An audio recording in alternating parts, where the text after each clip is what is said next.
What's up? Good evening, everybody. Week 21. We're midweek in the season here. Crazy. It's just amazing. Memorial Day coming up.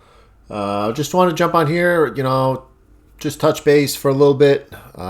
Working on a couple things, so I'll put some things out there. Just catching up with everybody throughout the week right now. Just making sure you're in a good spot with your training.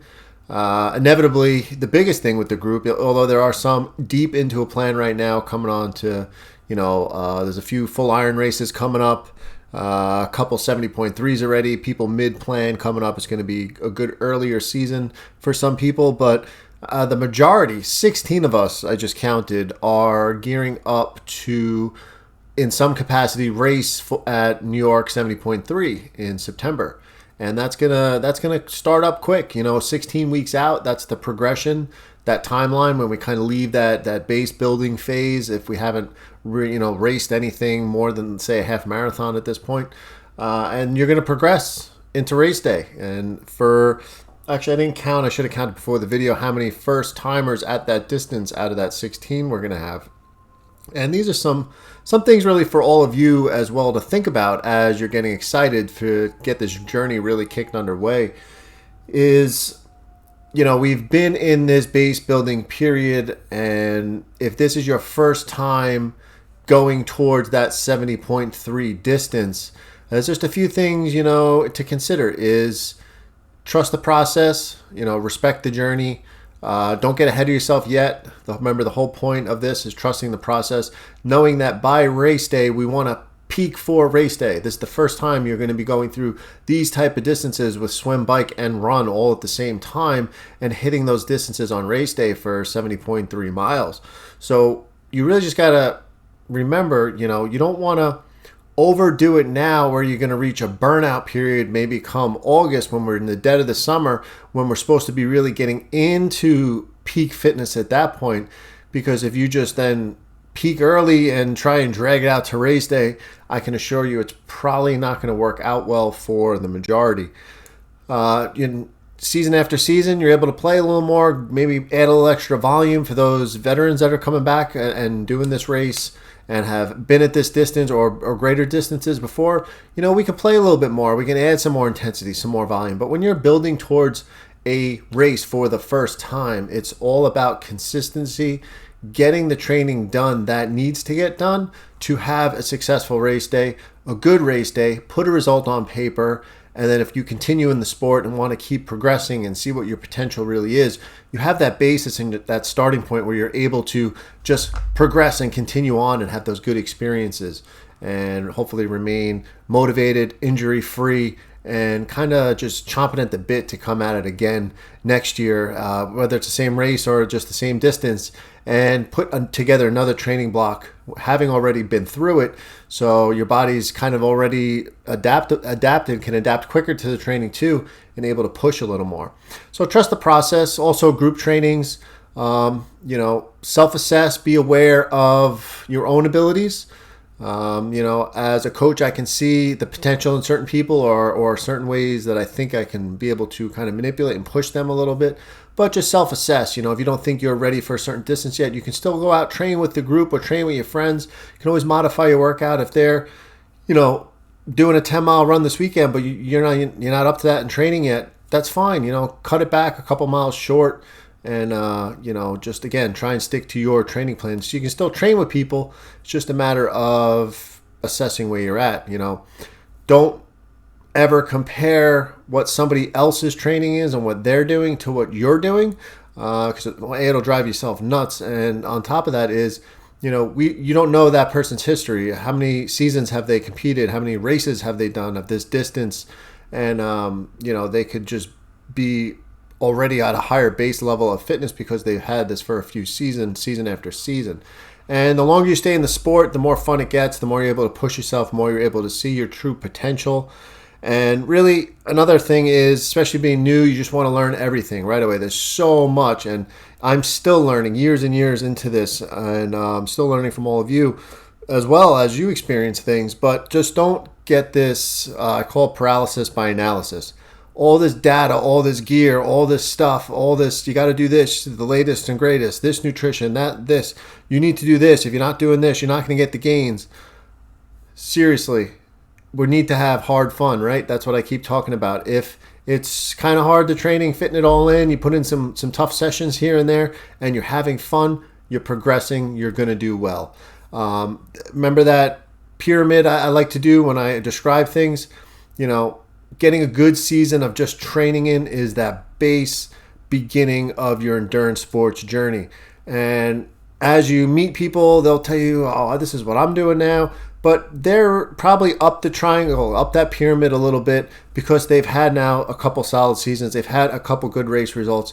They now are starting to get more efficient with their swimming, biking, and running, their actual training, really digging in and being a little more specific with the type of training and the intensity because they have that consistency and base year after year. And then their gear, they're buying their wheels and their helmet and upgrading their bikes.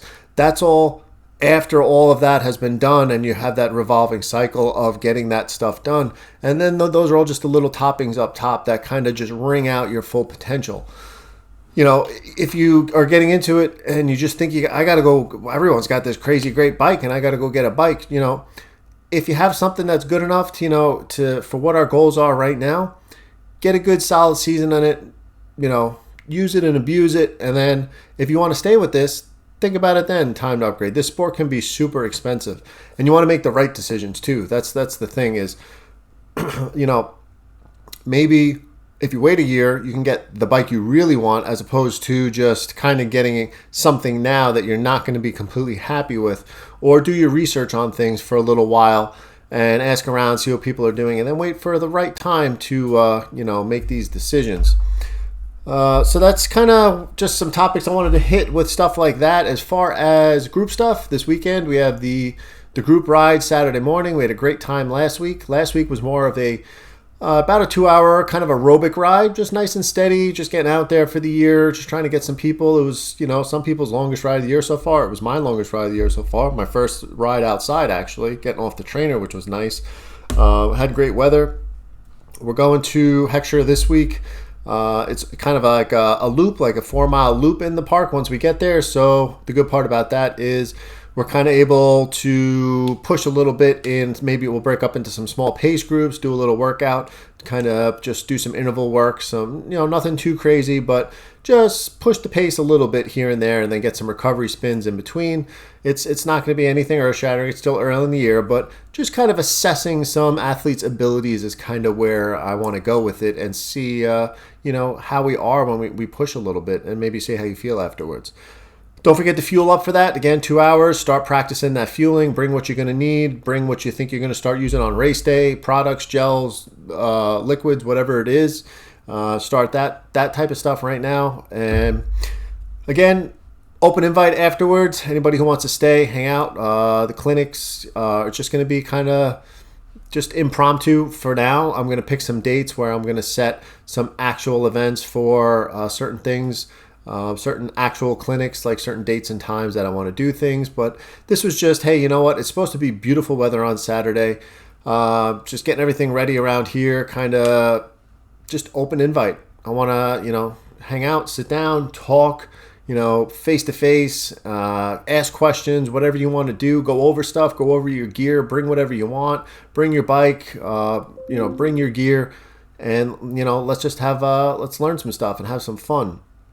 And then all in all, just, again, with the data side of things, it really comes down to understanding certain intensities you need to be in for certain reasons, building an aerobic base, lower zone 1, zone 2, what that's doing for me, why it's so important, and then, some race pace stuff, race pace efforts, things that as you get closer to race day, you push a little bit more, you become a little more efficient at speed, and it all comes down to basically, though, like that RPE, that perceived exertion, because sometimes data just doesn't equal out, or, hey, it's getting hot out right now, which is, another topic I didn't write down, but I do want to hit is, Saturday, if you're waiting to train Saturday until midday because you just don't want to get up early, it's going to be hot out. So your pace isn't going to slow down. If you're used to going out on an easy run at a 9:30, 9:40 pace, you're going to have to slow down a little bit.